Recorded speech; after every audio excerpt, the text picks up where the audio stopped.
MrBeast w najbliższym czasie planuje otworzyć dziesiątki swoich restauracji. Ale nie o takie kopiowanie McDonalda mi chodzi, ale o budowanie asetów marki. Ponieważ nie wiem czy wiecie, ale influencer de facto staje się marką i aby dobrze działać, czyli dobrze monetyzować swój content i potem wydawać produkty, czy uczestniczyć całym sobą w tym przedsięwzięciu, które się nazywa Creator Economy, warto brać od marek to co najlepsze. A jedną z lepszych praktyk na budowanie swojej marki jest wykorzystywanie asetów marki. O co w tym wszystkim chodzi? Zapraszam na odcinek. Cześć, ja się nazywam Maciek Wróblewski, a wy witajcie na kanale Wideokracja, na którym rozmawiamy o tworzeniu treści wideo, o tym jak więcej na tej treści zarabiać i o szeroko pojętym marketingu. Tak, dodałem ten aspekt marketingu, ponieważ czuję, że on bije bardzo mocno z mojego serca i także o marketingu za pomocą wideo chciałbym wam mówić.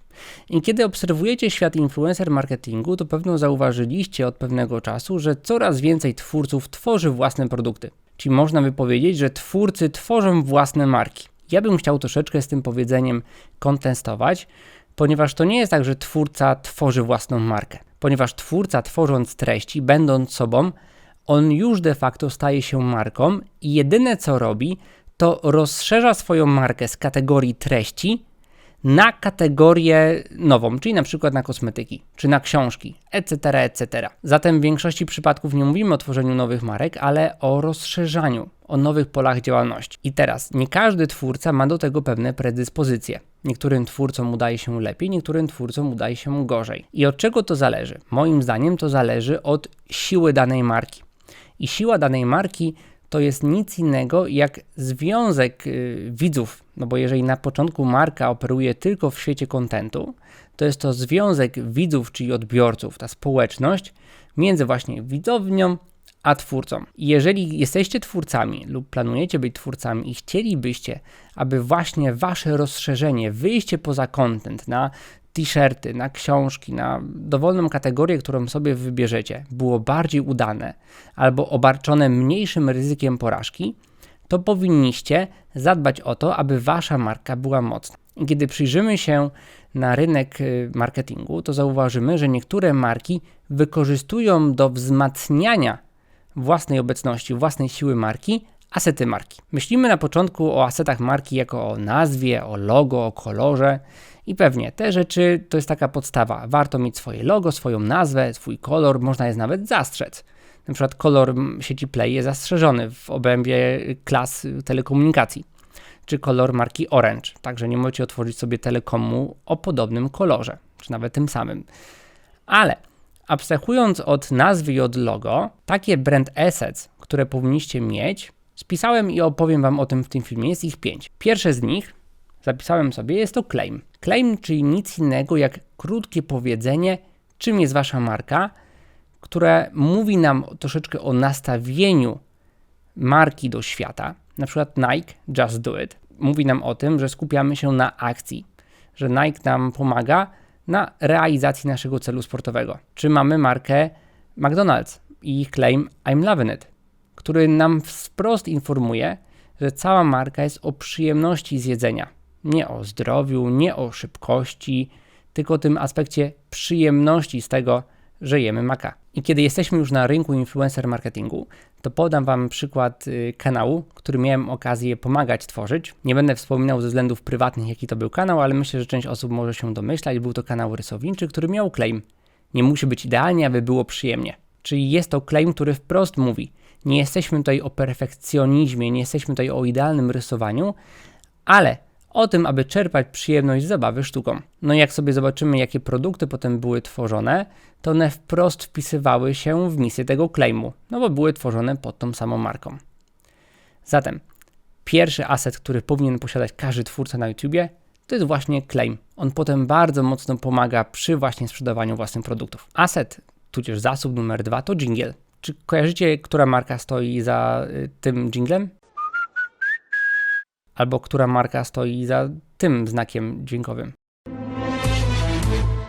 No właśnie, jingle pomaga nam przywoływać nazwę marki bez wymawiania tej nazwy marki. Po co się go stosuje?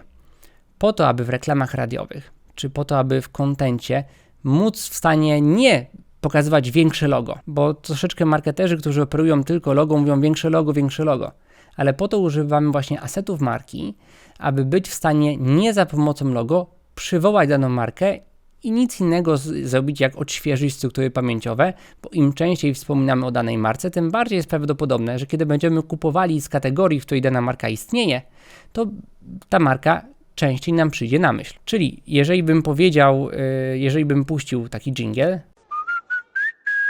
to nie była to jakoś nachalna promocja, a już każdy wie, że jest to McDonald's. Albo że jest to BMW. Radość z jazdy.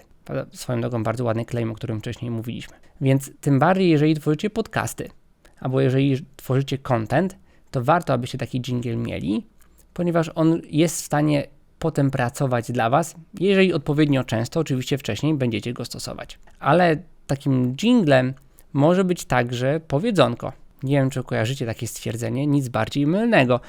I domyślam się, że automatycznie jesteście w stanie przypisać sobie Radka Kotarskiego jako autora, bardziej popularyzatora tego powiedzonka, no bo to powiedzenie istniało od wielu lat, ale to Radek Kotarski je spopularyzował i u wielu osób właśnie Radek Kotarski jest przed oczami, kiedy nic bardziej mylnego się słyszy. Albo kiedy Cyberinfo, albo jestem w Cyberinfo. Jak najbardziej nie mówimy tutaj o Cybermarianie, ale jesteśmy w stanie sobie przywołać Cybermariana i to klasyczne powiedzenie z jego kontentu. Zatem warto zobaczyć, czy nie ma jakiegoś powiedzenia, które często Wy mówicie na Waszym kanale i może widzowie są w stanie to powiedzenie z Wami kojarzyć, albo coś lubicie. Ja na przykład mam takie powiedzenie, które chciałbym, żeby było moim takim powiedzonkiem. Do zobaczenia na głównej. Oczywiście mam tutaj na myśli główną YouTube'a. I może kiedyś uda mi się to powiedzenie wypromować, jeżeli kanał Wideokracja będzie bardziej popularny. Ale wracając do tego, zastanówcie się, czy takie powiedzenie Wy macie, czy ewentualnie jesteście w stanie troszeczkę sztucznie podpompowywać je, częściej używać, po to, żeby właśnie widzowie kojarzyli je bardzo mocno z Wami. Brand asset numer 4, o którym warto powiedzieć, to nazwanie swoich fanów. Wiecie, jak nazywa Taylor Swift swoich fanów? Swifties. A wiemy, kim jest BDO-siara, prawda? I teraz tak. Kiedy my jako marka, jako influencer wychodzimy z kategorii tworzenia treści, zaczynamy sprzedawać jakieś produkty, to najbardziej prawdopodobne jest to, że na początku kupią nasi najbardziej zagorzali fani. Ci, którzy może nie tylko kupują dlatego, że ten produkt czy dana książka ich interesuje, ale dlatego, że chcą wspierać naszą twórczość, że to jest pierwsza książka mojego ulubionego twórcy. Im bardziej mamy zżytą społeczność widzów z kanałem, tym większe jest prawdopodobieństwo, że kiedy wystartujemy z nowym produktem czy z nową usługą, to ta grupa heavy userów, tych osób najbardziej zżytych z nami, będzie właśnie wśród pierwszych klientów. I to, co wspomaga budowanie więzi z twórcami, to jest po prostu nazwanie ich. I często mamy grupy na Facebooku, na przykład grupy czy patronów, czy grupy po prostu takich superfanów. Na przykład Cybermarian ma swoją cybergwardię na Facebooku. Tak, BDOS wiemy, że nazywa swoje fanki BDO-siarami, Taylor Swifties. A czy wy macie ulubionych twórców, którzy właśnie nazywają jakoś swoich widzów? Wydaje mi się, że jest to bardzo dobra droga do tego, żeby właśnie troszeczkę w takim podejściu tribizmu, ale jednak budować wspólną więź i dzięki temu, kiedy będziecie tworzyć nowe treści, to będziecie mieli dużo łatwiejszy start. Ale to był brand asset numer 4, a teraz pora na brand asset numer 5. I jest to maskotka. Maskotka, która może towarzyszyć naszym filmom. Tak jak pewna twórczyni miała owcę, która paczy. Przepraszam, to jest na tyle silnie ze mną związane i tak bardzo uczestniczyłem w tym kanale, że trudno jest mi nie wspominać o tym kanale. Ale zobaczcie, że Agnieszka Grzelak miała kiedyś taką łezkę, piankę i ona stała się twarzą marki Pibuja, a teraz Aga ma to. Czy to był przypadek? Nie wiem, ale widzimy, że posiadanie pewnego brand hero, bo tak to byśmy nazwali, pewnej maskotki, która staje się troszeczkę brand hero i jest w stanie uczestniczyć w naszym kontencie, sprawia, że potem jesteśmy w stanie łatwiej skojarzyć markę, czy nową markę z nami, ponieważ pojawia się wspólny mianownik w postaci takiej na przykład maskotki. Kojarzycie Mały Głód? Albo czy kojarzycie Serce i Rozum? To jest dokładnie ten sam mechanizm. Przy czym, kiedy jesteśmy twórcami, to jesteśmy w stanie taką maskotkę sprzedawać, czyli wyprodukować ileś sztuk w Chinach albo w Polsce.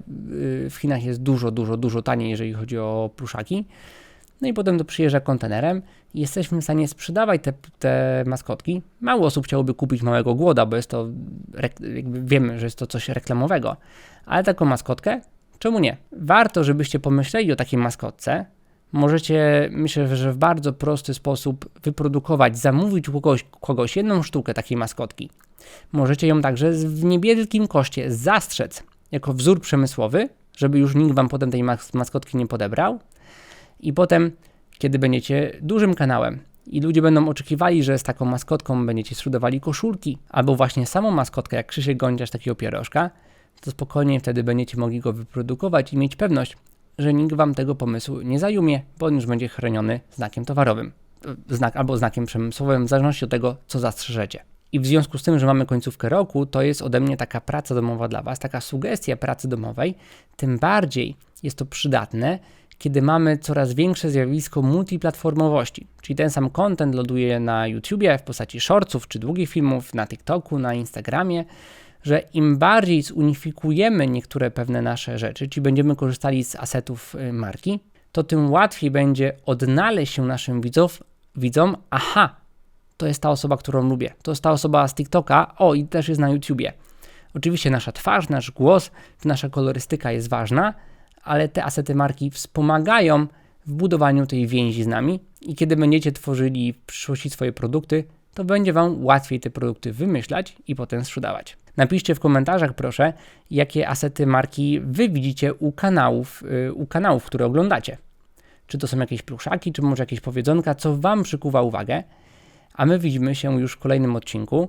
Myślę, że on będzie za tydzień. Bardzo polubiłem taką formę bardziej podcastową, kiedy jest mniej pokazywania, więcej mówienia i dyskusji na takie ciekawe tematy. I przez to też taka forma jest dużo prostsza w tworzeniu i potem w montażu. Więc nie chcę obiecywać, ale na 90% za tydzień uda mi się nagrać kolejny odcinek. To już będzie w styczniu, więc trzymajmy się tego. Ja już wyzdrowiałem, nikomu nie życzę 3 tygodni chorowania. I co? Do zobaczenia w kolejnym odcinku. Na razie.